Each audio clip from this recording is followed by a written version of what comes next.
One night in early 1982, I was awakened by one of my nightmares.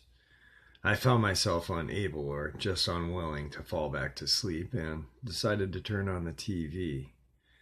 As I turned on the set, I was startled when I heard the word giants come from the screen.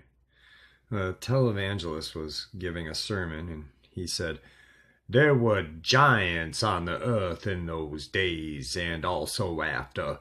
Mighty men which were of old, men of renown, and they were called Nephilim." If he only knew the truth of that statement. My name is William, and these events happened to me in the summer of 1978. I was a professor of botany and had been fortunate to have taught at many colleges and universities across the United States. A few years prior to these events, I had made the acquaintance of a visiting botany professor from Australia named Horace. We had managed to maintain a friendship with each other long after he returned to his university in Sydney, mostly through correspondence. In the beginning of 1978, he had contacted me on becoming a member of his research team. His university botany department was putting together an expedition to the Solomon Islands to collect and catalog exotic and rare plants. He had told the head of the expedition of my work and research with tropical plants in South America and Southeast Asia. Horace persuaded his superiors of my value and secured me a place on the team. I was overjoyed at this prospect. I immediately gave notice to the dean that I would be gone all summer. I flew to Australia in June to meet with the university heads and the team. We would go and collect specimens for several weeks and then return to Australia to classify and further study the specimens.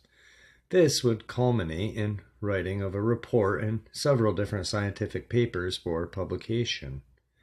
There were two teams made up of 5 people each. We would be assigned to different parts of the island.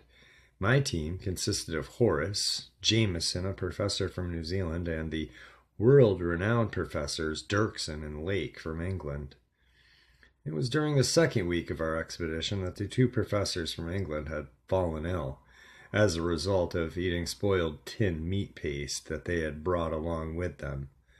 This left the bulk of the work to the 3 of us. I was assigned to a rather large part of the dense jungle to explore. I ventured off alone without a guide so I could engross myself in my work and not have to worry about the native guides who always seemed nervous when it came to exploring certain parts of the island. It was about noon and the sun was at its hottest. The humidity had permanently fused my work shirt to my chest. Even the water in my canteen was not much relief because the heat had made the water warm. I came upon a specimen growing on the side of the tree. I put down my canvas collection bag and examined the flower before pulling it off with a pair of tweezers from my pocket. I heard a noise behind me and quickly turned around to see a medium-sized goat standing on my collection bag. I noticed that he had a rope around his neck, and the other end looked like it had been chewed off, probably by the goat himself. I tried to pull the goat off my bag, but he wouldn't budge.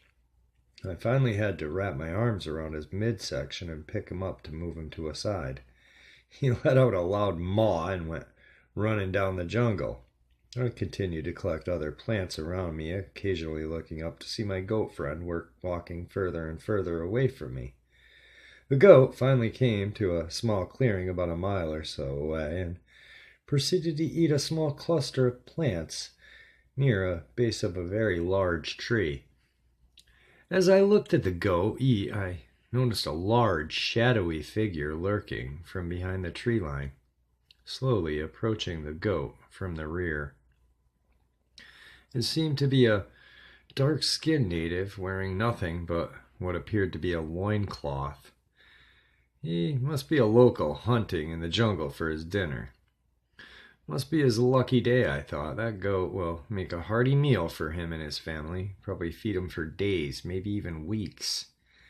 I put the last of the plants in my bag, and as I looked up to see the goat, I noticed the native lunge forward and pick the goat up with one hand. My angle and distance had managed to conceal its true size from me. It was then that I realized this was no man, this was a giant.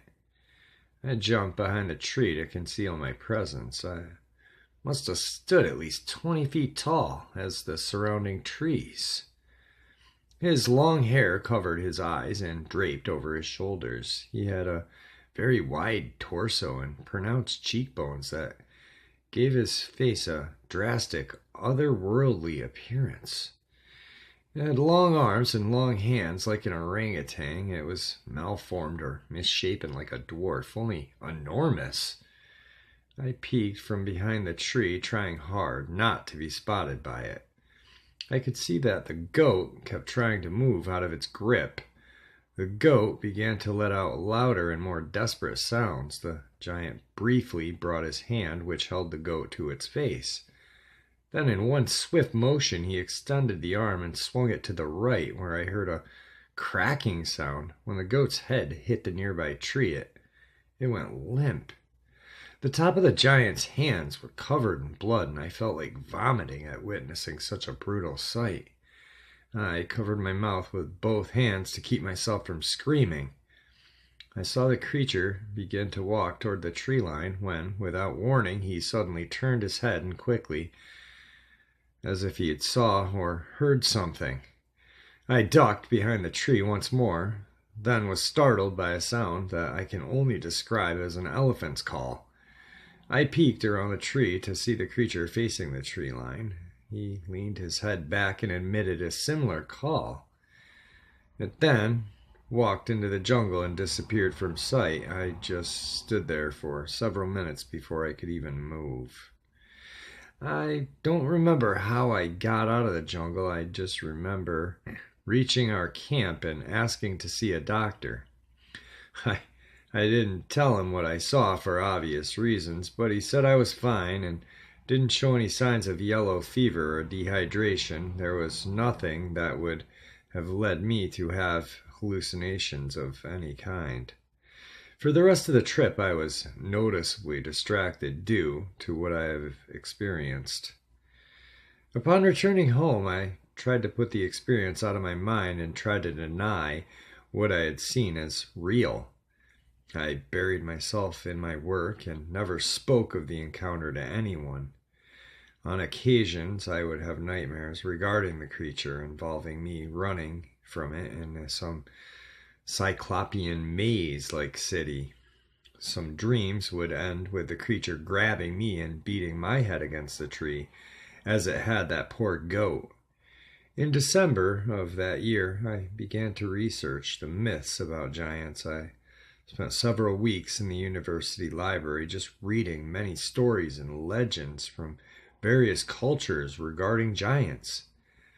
It was on the 24th of December when I stumbled upon a newspaper article that recounted the stories of cannibalistic giants in the Solomon Islands during World War II, reported by U.S. soldiers.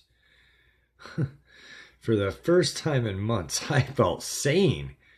I felt tears run down my face. I did see a giant on that island.